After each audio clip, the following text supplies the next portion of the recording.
Si Kaloy at si Kulas. Sabi ni Kaloy, "Par, tatakas tayo mamayang gabi." Sabi ni Kulas, "Sige, sisirain natin yung lock ng gate para makatakas tayo, par." At kinagabihan, sabi ni Kulas, "May problema, par. Hindi tayo makakatakas." Sabi ni Kaloy, "Bakit, par?" Sabi ni Kulas, "Hindi nakalock yung gate." Sabi ni Kaloy, "Sira ulo ka talaga. Idi-ilock muna natin bago natin sirain."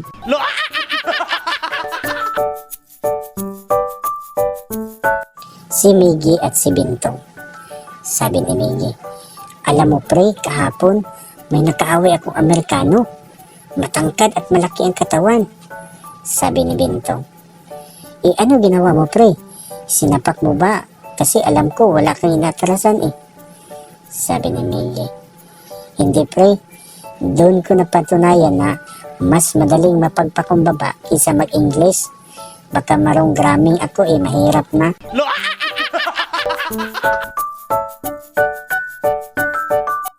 Si Tonyo at si Marites.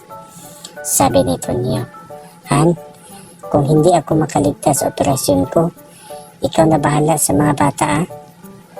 Sabi ni Marites, "Tumigil ka nga Tonyo, wala naman namamatay sa tuli eh.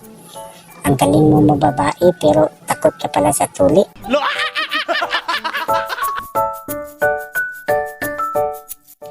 Kapag bored ako sa jeep, nakikibasa ako sa message ng katabi ko. One time, nag-joke yung kachat niya. Ayun, sabay kaming tumawa. Si Kaloy at si Miggy. Sabi ni Miggy, "Pre, alam mo ba kung ano ang English ng sayote?" Sabi ni Kaloy, "Hindi. Ano ba pre?"